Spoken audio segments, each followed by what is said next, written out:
Hello everyone, for Telesur, I'm Cody Weddle in Caracas, Venezuela. Thanks for joining us. To begin, Venezuelan President Nicolas Maduro has accused the right-wing opposition here of orchestrating plans for a national electricity blackout ahead of parliamentary elections scheduled for next month. Now, the head of state made the accusation during a press conference from the Miraflores Palace, presidential palace. The Venezuelan president further revealed several people had died while attempting to cut electrical wiring.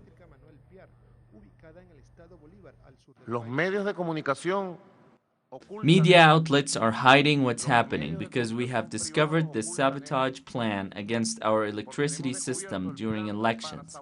And I'm de-announcing this. They have a plan to generate a national blackout. What we saw was a trial blackout, where 5 people have been electrocuted. I de-announce this, and Venezuela must know what's happening. Así lo denuncio, lo debe saber Venezuela. The head of Venezuela's National Assembly, meanwhile, Diosdado Cabello, he has responded after the arrest of 2 relatives of Venezuela's First Lady in Haiti last week. Cabello calls the detention an abduction. And according to Cabello, the 2 young men were singled out by U.S. authorities.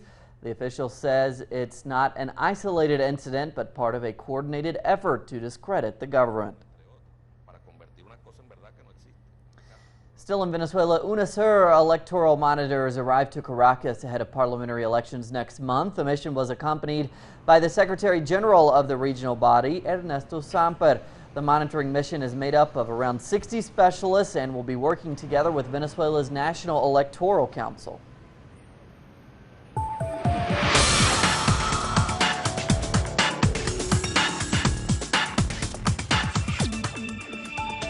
Health workers in Peru have launched an indefinite strike with more now from the capital city there in Peru, Lima. We're joined by our correspondent, Raul Mora. Raul, can you tell us why are they striking there? What are their demands of the demands of the health workers?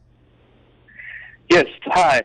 The administrative healthcare workers from the public sector have called a national strike once again because their demands to improve working conditions and increase salaries have been ignored by President Ollanta. In particular, they're complaining about a system in which 15,000 workers, such as janitors, drivers, clerks, are hired as temporary workers with reduced benefits for years. Workers are also on the streets today protesting and claim they will continue with the measure until they're heard.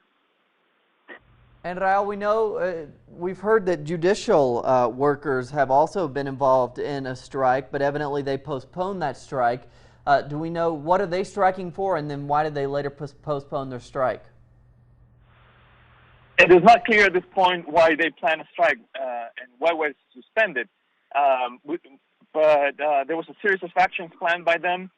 Their issues are very similar to the ones of the healthcare workers that are on the street. But we will hear about them later on today. All right, Raul Mora there reporting from Peru, the latest on a health workers strike and also a planned judicial strike, which we know has now been postponed. Raul Mora, thank you. Thank you. We move on now. Health workers are also striking in Guatemala. An indefinite strike began a week ago there. The health minister, Mariano Rajoy, warned the public that hospitals are running low on medicines and supplies. He further blamed generalized corruption as one of the main causes for the shortages. The workers are demanding better conditions in public hospitals. Meanwhile, in neighboring Colombia, the ELN guerrillas liberated 2 soldiers captured during clashes in the province of Boyacá. The soldiers were handed over to representatives from the Red Cross and the Catholic Church, which helped mediate the liberation. The ELN is the 2nd largest rebel group in Colombia after the FARC.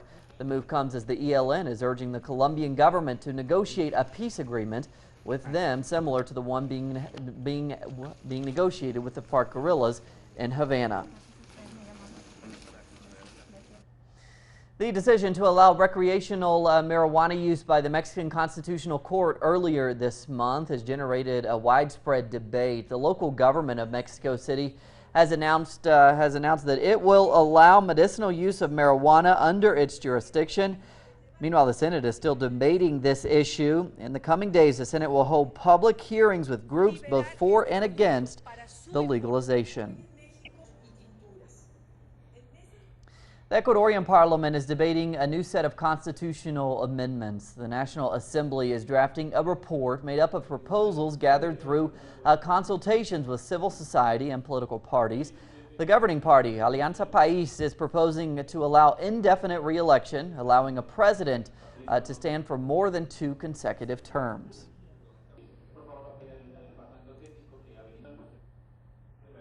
According to freedom of speech defendants and journalists in Honduras, the new secrets law is ready to be used in the control of the press there.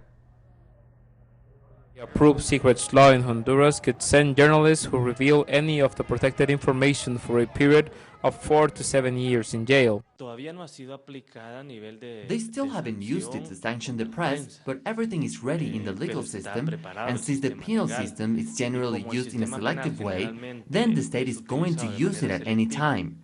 The law is very broad, open to interpretation of the authority that creates these secrets.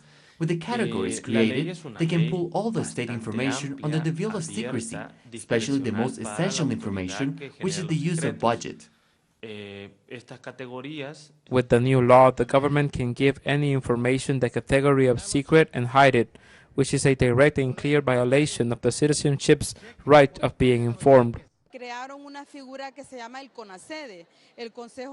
They created something called the CONACED, the National Security and Defense Council, which is headed by the Republic's president. This council is made up by the Attorney General, the Supreme Court of Justice, and the Security and Defense Ministers, and it's them who decide what information is secret or ultra-secret, because there are different categories of what information is reserved. So we as journalists don't know which information will be categorized as reserved, secret, or ultra-secret, because this public officials will have the last word.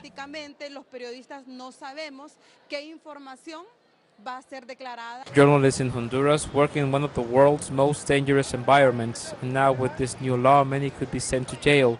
There is very little international attention on what is going on in the country, which shows that the concern for the protection of the freedom of speech rights obeys more to geopolitical strategies than to a real concern. Gerardo Torres, Telesur, Central America. France has become the first European Union country to invoke the EU's Mutual Defense Clause, of course, after those tragic attacks last week. We'll have more details on that measure after the break.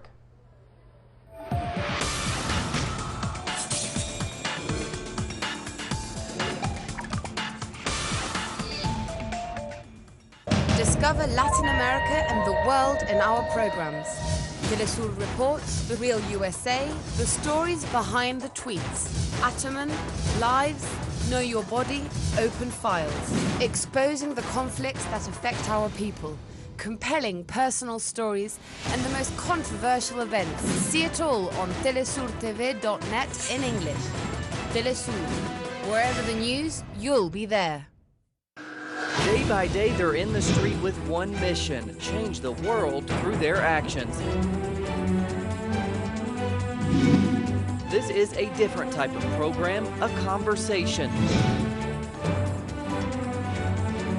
The perspective you won't find in traditional media can be found on The Laura Flanders Show. Watch it on telesurtv.net/English. Telesur, wherever the news, you'll be there. We need to understand the world we live in. We require news with critical points of view, thorough analysis, and social commitment. This information is vital to think, to understand, and to change. The world demands a new perspective. telesurtv.net/English. Wherever the news, you'll be there.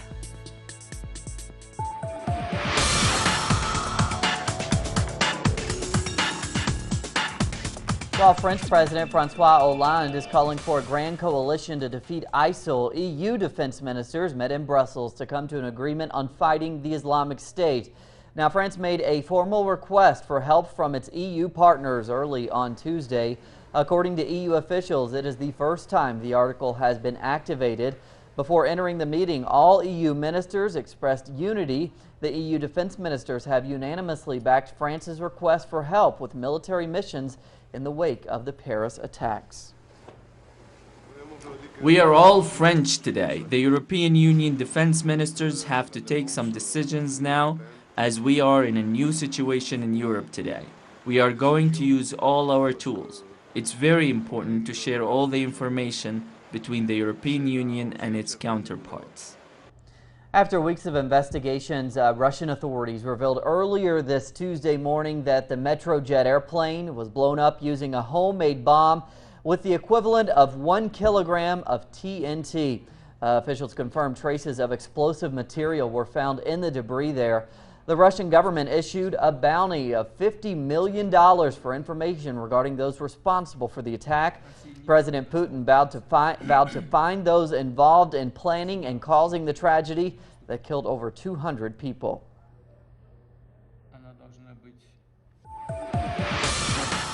We should not apply any time limits. We should know them all by name. We will search for them everywhere, wherever they are hiding. We will find them in any spot on the planet and punish them. Additionally, Egyptian security forces detained 2 airport workers linked to the Metrojet airplane crash.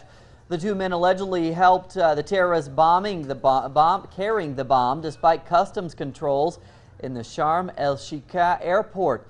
Egyptian officials further revealed that 17 other people were detained for possible links to the attack.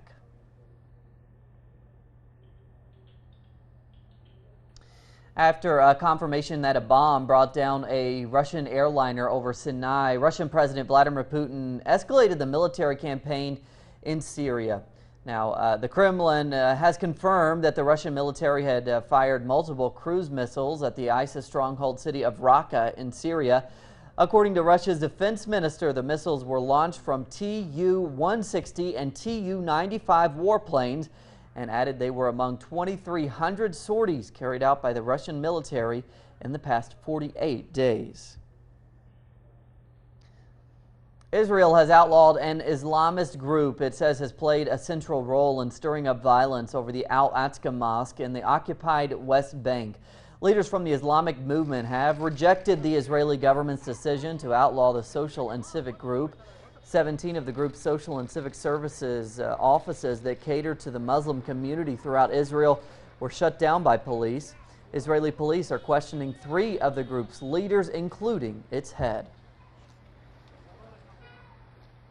And tensions between Palestinians and the Israeli government have continued. With more, and we turn to our correspondent in the area, Noor Harazin. This morning in the West Bank, the Israeli forces shot down 2 Palestinian local factories located in Bethlehem. The Palestinian owners of the factories talked to the media and said that the Israeli police forced them to close the factory.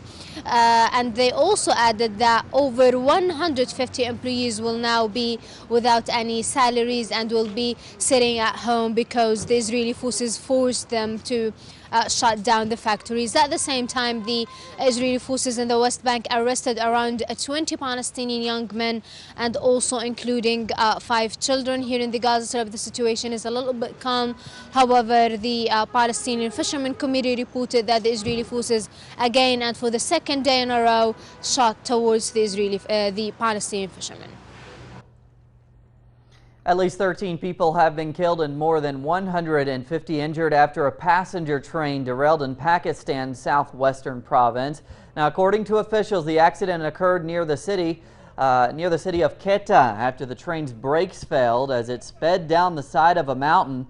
Railway officials said the train was carrying around 300 passengers. The Army has joined a rescue and relief operation and will use heavy machinery to free victims. So far, at least 16 people have been killed in the accident. Saudi backed Yemeni President Abu Mansour Hadi has returned to Aden from his exile. According to a presidency official, he intends to rally forces loyal to him in the country's civil war and oversee a campaign to retake the city of Taiz. On Monday, Hadi's loyalists made advances amid heavy fighting in the southwestern province surrounding the city, which killed around 45 fighters from both sides. Around 150 demonstrators protested in Manila just a few hours before the Asia-Pacific Economic Cooperation Leaders meeting began. Several groups, including social movements, labor unions, and international activists, have been protesting APEC 2015 for promoting an economic development model that has worsened poverty and inequality in the Philippines and beyond. Protesters attempted to march to a major road leading to the venues of the summit meeting, but were blocked by police.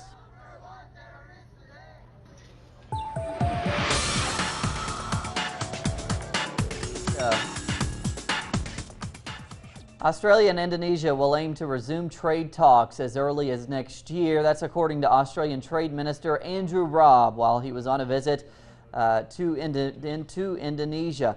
Australia and Indonesia have a history of diplomatic turbulence stretching back decades, but it reached an all-time low under Prime Minister Tony Abbott before he was ousted in a party coup.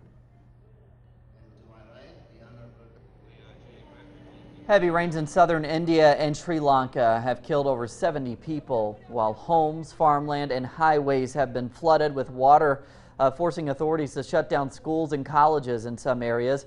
Most of the deaths and devastation has taken place in the state of Tamil Nadu, prompted by continued rains over the past 7 days. Tamil Nadu's chief minister announced that a $75 million relief fund has been set up. In Sri Lanka, floods in the northern parts have affected 58,000 people. Guinea's last Ebola patient has recovered and was released from a treatment center in the capital. That's all according to health officials. Now, the country will be declared officially free of Ebola if no new cases are reported within the next 6 weeks. The epidemic, which began in Guinea, has killed more than 11,000 people in West Africa.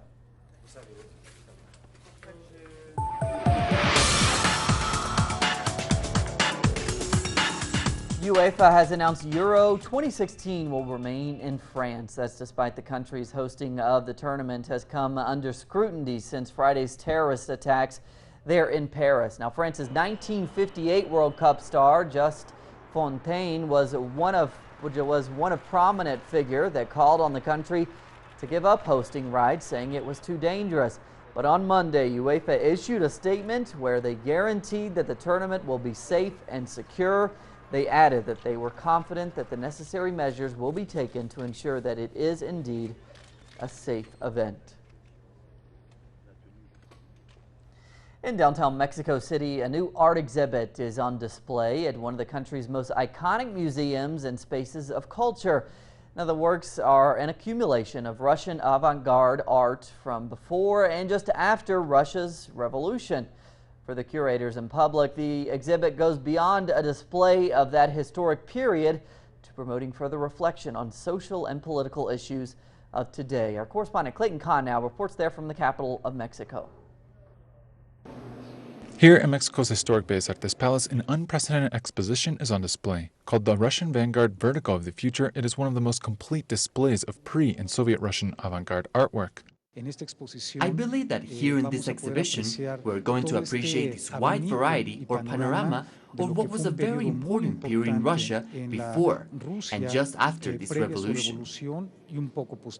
With over 500 works ranging from paintings to photographs, architecture, and fashion design, the curators explain that it exposes an important period of artistic expression with social and political tones. This allows us to have an enormous reflection of what is freedom in art. What are the possibilities of transforming reality through art, and that the Russian vanguard is one of those great examples of this to concretely transform reality through ideas, through artistic stories and form. The same analysis is expressed by the curation team from Russia that believes that the work of the Russian avant-garde can help a society reflect on current social issues. Avant-garde architects, they decided social problems, and I think in Mexico a lot of social problems, and this one of the way of the decisions. Meanwhile, the general public says these kind of exhibitions and the curation in general of the Bellas Artes Palace provides a healthy cultural escape from constant commercial bombardment. We see so much stuff on television, so much art, that in the end shouldn't be considered as such. When we have true art here, paintings, in these places. The exhibit will be on display until January with various activities, forums, and workshops to allow the public to further analyze and appreciate the works. Clayton Candelasur, Mexico City. And that's what we're covering on this afternoon here from Caracas. Plenty more on all of those stories and others at our website, telesurtv.net/English. Check us out on social media, Instagram, Facebook, and Twitter. For Telesur English and all of our team here at Telesur, I'm Cody Weddle. We'll see you back here in just a few hours.